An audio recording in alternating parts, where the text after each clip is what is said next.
नमस्कार दोस्तों यदि आपके पास टाइम है तो आज आप इस वीडियो को पूरा देखना। यदि आपके पास टाइम नहीं है तो आप इस वीडियो को अभी देखना बंद कर दीजिए। और यदि दोस्तों आपके पास आज टाइम है तो आज आप इस वीडियो को पूरा देखना। आपको कुछ नया सीखने को मिलने वाला है, कुछ नई जानकारी मिलने वाली है और आप लोगों को बहुत ही ज़्यादा मज़ा आने वाला है। ठीक है, तो चलिए दोस्तों ज़्यादा टाइम ना लेते वीडियो को शुरू करते हैं। दोस्तों यदि आप एक मोबाइल चलाते हो और आप चाहते हो कि मेरा कोई भी पर्सनल डेटा लीक ना हो, ओके, मेरा मोबाइल कभी हैक ना हो, मेरा मोबाइल मस्त तरीके से चले, मुझे कोई प्रॉब्लम ना आए, मैं बेधड़क बिना किसी फिक्र के इंटरनेट को यूज करूं, मुझे कोई टेंशन ना हो और बस मेरे जो मोबाइल की लाइफ है और मेरी लाइफ है वो बल्ले बल्ले रहे मोबाइल को लेकर। तो इस वीडियो में मैं आपको आज 10-15 ऐसी सेटिंग बताऊंगा मोबाइल की जो आपको इस तरह ही कर लेनी चाहिए मोबाइल में जिस तरह से मैं आपको बताऊंगा। उसके बाद ये सेटिंग करने के बाद आप अपने मोबाइल में कैसे ही एप्लीकेशन डाउनलोड करना, कैसे ही इंटरनेट चलाना, कुछ भी करना, आपको कोई टेंशन नहीं आएगी। वो अलग बात है कि कुछ लोग आपको डराते हैं कि ये मत कीजिए, वो मत कीजिए, ये मत कीजिए। ऐसा कुछ नहीं होता है दोस्तों। यदि हम कोई कुआं खोदते हैं तो कुआं खोदने से पहले ही हम उसका आइडिया लगा लेते हैं कि इस कुआं को खोदने के बाद हम इससे बाहर कैसे निकलेंगे, क्योंकि कुआं खोदना भी जरूरी है, पानी पीना है, ठीक है, और कुएं से खोदकर कुएं से बाहर निकलना भी जरूरी है क्योंकि जिंदगी बचानी है। तो इसी तरह यहाँ पर है, हमने महंगा मोबाइल ले लिया है क्योंकि हमें इंटरनेट चलाना है और इंटरनेट आज हमारी ज़रूरत है, ठीक है, लेकिन हमें सिक्योरिटी भी बरतनी है अपने मोबाइल को लेकर। तो आज मैं कुछ आपको यूनिक सेटिंग बताऊंगा जो आप लोग कभी सोचते नहीं कि ऐसा होता है, लेकिन ऐसा होता है। तो वो सेटिंग आपको ऐसे कर लेनी है सेम टू सेम जैसे मैं आपको बताऊंगा। ठीक है, तो मैं यहाँ पर स्टार्टिंग करूंगा क्रोम ब्राउजर से, उसके बाद आपके मोबाइल की सेटिंग, उसके बाद और तरह तरह की सेटिंग। अभी आप देखना मजा आने वाला है। ठीक है, तो चलिए, तो सबसे पहले आप अपने मोबाइल में एक काम करेंगे, क्रोम ब्राउजर ही यूज करना है, हमेशा ध्यान रखना है। अब क्रोम ब्राउजर में भी आपको सेटिंग करके रखनी है जो कि गूगल खुद ही बोलता है कि भैया तो मतलब बच के रहना, ये सेटिंग करके रखना मोबाइल के अंदर। ठीक है, अब क्रोम ब्राउजर की सेटिंग में जाएंगे आप। ओके, यहाँ पर आपको क्रोम ब्राउजर ने साफ सिंपल शब्दों में प्राइवेसी सेटिंग नाम की एक सेटिंग दे रखी है। प्राइवेसी सेटिंग में जाएंगे, यहाँ पर आपको ऊपर से चौथे नंबर पर एक सेटिंग मिलेगी, सेफ ब्राउजिंग। आप इस सेटिंग को टिक लगा के रखेंगे हमेशा। कुल मिला के ये है, ये जितनी भी सेटिंग है आप इनको ऑन रखेंगे ऊपर वाली। इसके बाद यहाँ पर एक सेटिंग मिलती है डू नॉट ट्रैक वाली सेटिंग को ऑन करके रखेंगे। अब दोस्तों जैसे मैं बता रहा हूँ बस आप ऐसे ही कर लेना। अब इसका क्या मतलब है, वो क्या मतलब है, ऐसे बताऊंगा तो बहुत वीडियो लंबी हो जाएगी। ठीक है, तो सेटिंग को ऑन कर लेंगे। इसके बाद बैक आएंगे, आप बैक आ जाएंगे और यहीं पर एक सेटिंग मिलेगी आपको जिसका नाम होगा साइट सेटिंग। क्रोम ब्राउजर के अंदर ही साइट सेटिंग को ओपन करेंगे और इसमें सबसे पहली सेटिंग मिलेगी कुकीज को ओपन करेंगे। अब यहाँ पर आपको पहले वाले सेटिंग को ऑन रखना है और दूसरी सेटिंग को बंद करके रखना है। ये बाय डिफॉल्ट ऑन मिलेगी लेकिन आपको इसको बंद करके रखना है। ठीक है, ये थर्ड पार्टी वेबसाइट का जो डाटा है उसको ट्रैक ना करे। ठीक है, जो थर्ड पार्टी वेबसाइट आप अपने मोबाइल में खोलते हो वो आपके डाटा को ट्रैक ना करे, उसके लिए सेटिंग है। ठीक है, तो उसको बंद रखना है आपको करके। उसके बाद आप कुछ भी खोलना मोबाइल में कोई दिक्कत नहीं आएगी। ठीक है दोस्तों, अब इसके बाद यहाँ पर बैकग्राउंड सिंक्रोनाइजेशन की सेटिंग मिलेगी, एक बैकग्राउंड सिंक्रोनाइजेशन की। ये सेटिंग आपको बंद रखनी है। अब क्यों बंद रखनी है, इसका बहुत बड़ा महाभारत है। ठीक है, लेकिन इसका फायदा बहुत है, वो मैंने एक पिछली वीडियो में बता रखा है, उसका लिंक भी इस वीडियो के नीचे दे दूंगा, वो वीडियो आप देख लेना। ठीक है, इसके बाद बैक जाएंगे। अब आपकी क्रोम ब्राउजर की सेटिंग पूरी हो चुकी है। अब आप क्रोम ब्राउजर में दबा के इंटरनेट चलाइए अपना, आपको टेंशन नहीं आएगी। ठीक है, ना ही कोई वेबसाइट आपका डाटा उठाएगी, ना ही कोई कॉन्टैक्ट की इन्फॉर्मेशन उठाएगी, कुछ नहीं करेगी वो। ठीक है, लेकिन इस वीडियो के लास्ट में आपको एक जरूरी बात बताऊंगा, उसको जरूर सुन के जाना।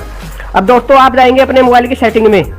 ठीक है, सेटिंग में जाने के बाद आपको एक सेटिंग मिल जाएगी जिसका नाम होता है गूगल सेटिंग, या फिर मोबाइल के बाहर ही मिल जाएगी लिखी हुई गूगल सेटिंग नाम का एक फोल्डर।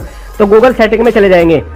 गूगल सेटिंग में जाने के बाद आपको यहाँ पर एक सेटिंग मिल जाएगी साफ सिंपल शब्दों में लिखी हुई सिक्योरिटी सेटिंग में चले जाएंगे। अब दोस्तों यहाँ पर आपको एक बात ध्यान रख लें, पहले तो सेटिंग होगी फाइंड माई डिवाइस, इसको टच करेंगे और ये हमेशा ऑन रहनी चाहिए, तो ऑन रहनी चाहिए बस। ठीक है, क्यों रहनी चाहिए वो मैंने पिछली वीडियो में आपको बता रखा है। ओके, इसके बाद ये सबसे नीचे वाली सेटिंग गूगल प्ले प्रोटेक्ट, ये वाले सेटिंग में ये नीचे की दो सेटिंग रहती है, ये दोनों सेटिंग ऑन रहनी चाहिए। बाय डिफॉल्ट ये ऑफ रहती है मोबाइल के अंदर जब आप नया मोबाइल खरीदते हो, लेकिन ये आपको यहाँ पर आकर ऑन करनी है। इससे ये होगा गूगल आपके प्ले स्टोर की जितनी भी एप्लीकेशन है उसको स्कैन करेगा, यदि उसमें कोई वायरस है, कोई हैकिंग शैकिंग से रिलेटेड एप्लीकेशन है, उसका आपको इन्फॉर्मेशन दे देगा। ओके, और आप उसको डिलीट कर लेंगे एप्लीकेशन को, ठीक है। इसके बाद आप बैक आएंगे यहाँ पर। अब यहाँ पर आपको एक जो मेन इंपोर्टेंट और बहुत ही जबरदस्त सेटिंग है वो इस पर जरूर ध्यान दे के रखना दोस्तों। यहाँ पर एक सेटिंग मिलती है ऐप्स कनेक्टेड वाले सेटिंग में यहाँ पर आपको दिखाएगा कि आपके गूगल अकाउंट से कितनी एप्लीकेशन कनेक्टेड है जो आप यूज करते हो। ओके, इससे आपका गूगल अकाउंट हैक होने से बचेगा, ठीक है, ध्यान रखना, पर्सनल डेटा लीक होने से बचेगा। तो यहाँ पर कोई ऐसी एप्लीकेशन ना हो जिस पे आप विश्वास ना करते हो, आपकी रेंज से बाहर हो। ये नहीं कि यहाँ पर यार नॉर्मल एप्लीकेशन है जिसको हम सभी लोग यूज करते हैं, वो यहाँ पर दिखा रहा है तो आप डर गए, अरे यार ये क्या हो गया। नहीं, यहाँ पर कोई ऐसी एप्लीकेशन ना होनी चाहिए जो अनट्रस्टेड हो। हाँ, एक बात ध्यान रखना, यहाँ पर एक एप्लीकेशन मिलेगी एंड्रॉइड डिवाइस वाले नाम से, तो इस एप्लीकेशन को रिमूव मत करना। ये एप्लीकेशन आपके एंड्रॉइड मोबाइल से कनेक्ट होती है, यदि आप इसको रिमूव कर दोगे तो पूरा जीमेल अकाउंट जो है गायब हो जाएगा आपके मोबाइल से। तो इसको छोड़कर बाकी कोई भी यहाँ पर एप्लीकेशन नहीं देखनी चाहिए आपको जो ट्रस्टेड ना हो, जिसको आप ना जानते हो। यदि आप यहाँ पर जो एप्लीकेशन दे रखे हैं इनके बारे में आपको पता है तो फिर उसको जो का तू रहने दे, लेकिन कोई ऐसी एप्लीकेशन ना हो जिसके बारे में आपको ना पता हो। ये मेरे मोबाइल में है और यहाँ पर वो दिखा रहा है, ठीक है, उसको आप यहाँ से हटा देंगे। एक बार यहाँ पर टच करेंगे, अब यहाँ पर आपको मिल जाएगा ऑप्शन डिस्कनेक्ट का, यहाँ से इसको डिस्कनेक्ट कर लेंगे आप, ठीक है। अब दोस्तों ये तो हो गया गूगल की सेटिंग। अब आपको अपने मोबाइल की सेटिंग भी करके रखनी है, मोबाइल की सिक्योरिटी सेटिंग। मोबाइल की सिक्योरिटी सेटिंग में चले जाएंगे आप। आपका मोबाइल कैसा भी हो सकता है लेकिन सिक्योरिटी सेटिंग सेम ही रहती है। ओके, सिक्योरिटी सेटिंग में जाने के बाद सबसे पहला आपको ध्यान रखना है कि आपके मोबाइल का हमेशा स्क्रीन लॉक लगा होना चाहिए, ठीक है। आपके मोबाइल पे स्क्रीन लॉक होना चाहिए। स्क्रीन लॉक के बिना आप अपना मोबाइल कभी मत रखें, ठीक है। उसके बहुत फायदे हैं, कभी डिटेल में बताऊंगा बैठ के आपको, ठीक है। इसके बाद स्क्रीन लॉक पे आप कुछ भी रख सकते हो, फिंगरप्रिंट लॉक या फिर जो भी आप फेस कैम लॉक कुछ भी रख सकते हो, लेकिन स्क्रीन लॉक होना चाहिए आपका, ठीक है। इसके बाद यहाँ पर एक सेटिंग मिल जाएगी आपको अननोन सोर्स वाली। ये सेटिंग ऑन रहनी चाहिए, और यदि कोई थर्ड पार्टी एप्लीकेशन आपको बोलते हैं कि ये सेटिंग बंद कर दो तो उस एप्लीकेशन के डाउनलोड ही मत करो, क्योंकि वो थर्ड पार्टी एप्लीकेशन है। मैं शुरू से बोलता आ रहा हूँ, मैंने आज तक इस टॉपिक पे वीडियो भी नहीं बनाई कि थर्ड पार्टी एप्लीकेशन आपको डाउनलोड कीजिए। मैं हमेशा बोलता हूँ थर्ड पार्टी एप्लीकेशन डाउनलोड नहीं करनी है आपको, और ये सेटिंग ऑन रखनी है अननोन सोर्सेस वाली हमेशा, ठीक है।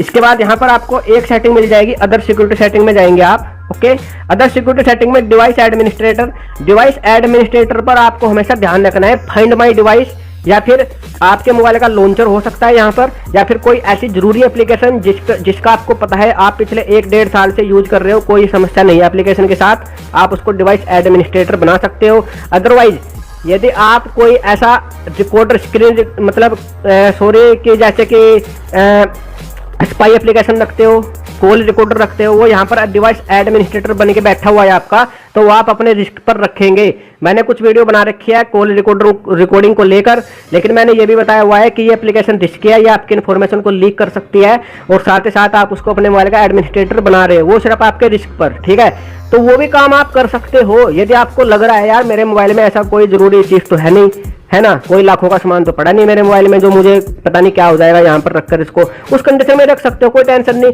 लेकिन यदि आप गूगल के प्रोग्राम में जुड़े हुए हो, यूट्यूब अकाउंट है आपका, या आप इंटरनेट की बैंकिंग करते हो, है ना, और ओटीपी आते हैं आपके मोबाइल पे इंटरनेट से जुड़े हुए, तो फिर इस रिस्क लेने से कोई फायदा नहीं है, ठीक है। तो यहाँ पर एडमिनिस्ट्रेटर की सेटिंग को जरूर आपको चेक करना है, ठीक है दोस्तों। इसके बाद दोस्तों अब जो एंड में मैं आपको बताऊंगा वो बहुत ही जरूरी है, उसका आपको ध्यान रखना है हमेशा के लिए, ठीक है। नोटिफिकेशन एक्सेस वाली सेटिंग रहती है एक।